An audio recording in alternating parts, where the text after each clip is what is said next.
Welcome to Sandwich Sunday. I am your host, Chef Brine Sauce. This is the show where we make awesome sandwiches inspired by the most unlikely of people. Not today. No, today we're doing something completely different. Today's signature sandwich is for Thanksgiving. That's right. You got a shit ton of Thanksgiving leftovers? Well, so do I, so let's make a sandwich out of it. Before I go on with today's episode, I do want to make mention of my merch store, link in the description below. There you can get official Chef Brine Sauce, Chef Kiss tees, aprons, cutting boards, hats, all kinds of crazy cool stuff. Hey, you need something for the holidays? Pick one up from my merch store. Every order directly supports this show and it would mean a lot to me. The biggest complaint about turkey is that it's dry, but if you brine it first, which basically means taking a protein product and soaking it in a salted water that you can also flavor in a different variety of ways, it'll actually help keep the product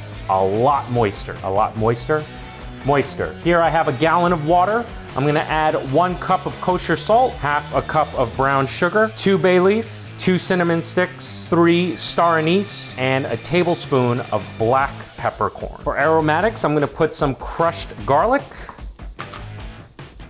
Here I have about 2 ounces of sliced ginger, half an onion that I just gave a real rough slice to, rosemary, thyme, and sage. And all I have to do is bring this to a boil so that the salt and the sugar dissolves, and it's ready. Right, brine is ready.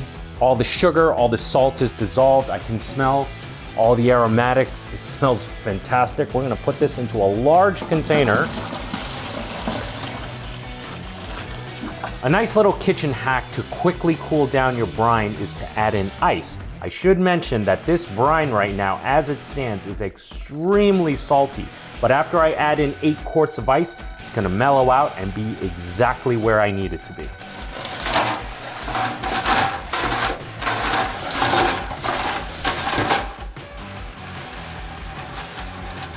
The ice is mostly melted. This should be pretty much good to go. Let's taste it. Perfect. This right here is about a 15, 16 pound turkey that's been fully defrosted. I'm gonna take this out and submerge the whole thing in this brine. Breast side down. Cover it up. And this now has to sit overnight. Since we have so much time on our hands while we wait for the turkey to sit in the brine overnight, I'm gonna start working on a stuffing. I love making all my sides from scratch, but there is one thing that is a total, well, no, there's 2 things, but I'm gonna tell you one of them right now, which is a total guilty pleasure of mine, stovetop stuffing. Whoa, whoa, whoa, whoa, whoa, before you unsubscribe, all right? Reminds me of my childhood. You know, my mom didn't cook much Western food, and this is what reminded me of my time as a kid having Thanksgiving dinner. Stovetop. No, this is not sponsored, but hey, shout out to Stovetop. I haven't made this often, so I have to look at the directions. 1.5 cups water. Cup. Wait, I'm gonna use stock for this. 1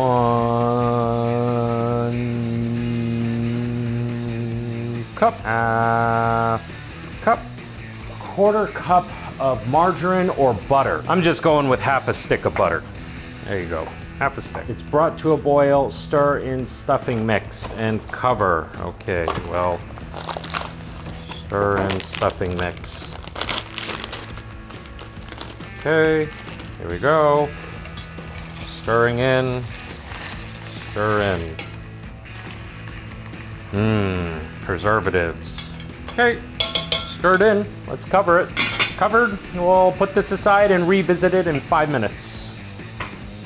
In the meantime, I want to mince up some fresh herbs. So I'm starting with some tarragon, rosemary, and some fresh sage. All right, I think more than 5 minutes have passed, so let's check on this stuffing. Stovetop. Because why not? Hey, all right, exactly the way I used to remember it when my mom would make it. Let's throw in our fresh herbs. Fresh tarragon, fresh rosemary,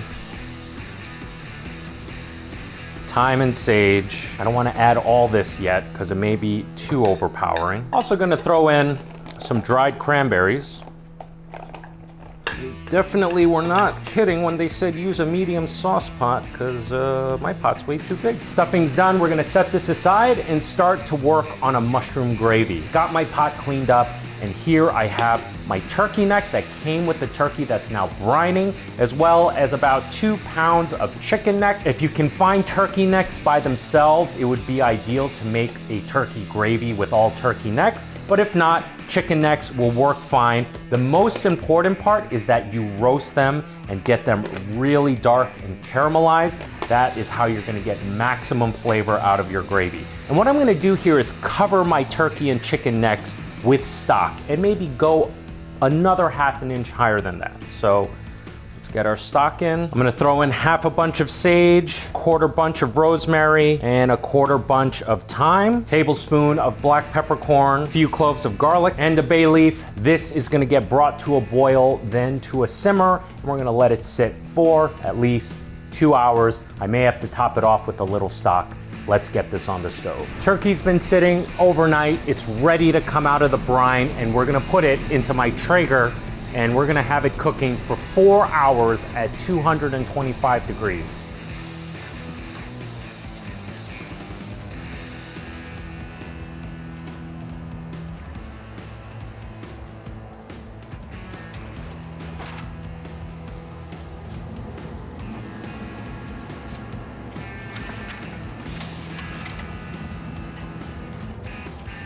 And here we are, 1 day, 4 hours later. We have smoked our turkey in the Traeger. It's been brined, and then it was cooked for 4 hours, starting at 225, and then I finished it for the last 45 minutes at about 350 degrees.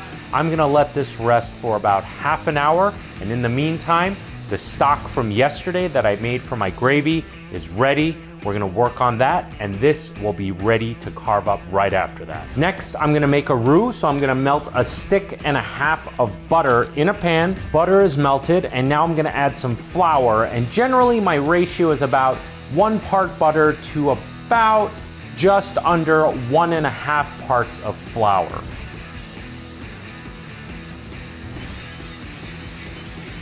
I ended up having to move to a bigger pot as I continued to add roux.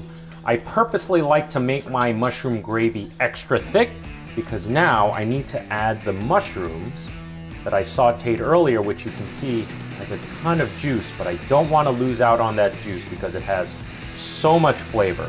So this is all going to go in. And because my gravy is so thick already, that juice is actually going to thin it out to make it the perfect gravy consistency. Our gravy is at the perfect consistency, thick, yet still pourable. However, we still need to season it. So first thing, I'm gonna throw in a few dashes of Worcestershire sauce, just a little bit of white pepper, also a dash of soy sauce. And now you can see the color has gotten darker and richer. I'm gonna taste it. May need a little bit more salt, but let's taste it first. Oh man, That is amazing gravy. And finally, after many days of preparation, forgetting to turn the light on earlier, it's time to assemble our sandwich. I think with all that we have going on with this sandwich, a nice neutral cheese with that little bit of funk will pair perfectly with this. And you know what? I'm gonna do 3 slices today. And while we wait for that bread to toast, I'm gonna show you my favorite cranberry sauce. And you know what? I may lose some followers after today. Some of you may not look at me the same way ever again. And you know what? I don't care. You know why I don't care? Because this is my Thanksgiving sandwich. And admittedly, my mom didn't know how to make cranberry sauce, so we always got ocean spray cranberry sauce. Behold the glory that is canned cranberry sauce. Woo! 100% non-organic and natural. Oh yeah. There we go. Let's hollow out. Oof. Let's hollow out the top bun so I can fit more shit. Top bun. I'm gonna put down some Dijon. I like that kick of Dijon. Then bottom slice of bread. put on some stuff. Whoop. Try that again. Bottom slice of bread. Let's put on some of that stuffing. We're actually putting the meat in the top slice of the bread because, well, this sandwich doesn't call for lettuce, tomato, in my opinion. We have so much going on between the stuffing, the Swiss cheese, the Dijon, and now the cranberry sauce right on top of the stuffing. Oh yeah.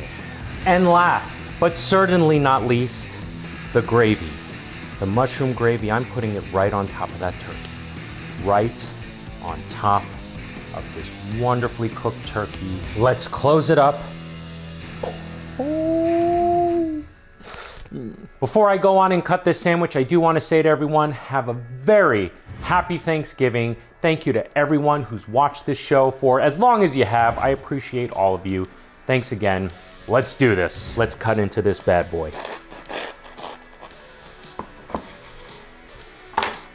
Ooh, my goodness. Let's take a bite. Canned cranberry sauce, man. I can never get away from it. I have had and made a lot of gourmet cranberry sauces. And man, that's the way to go. What's funny is, I'm not really digging the Dijon in here. Next time I'm gonna do it without. I think I'm gonna put some fresh herbs and mix it into the turkey.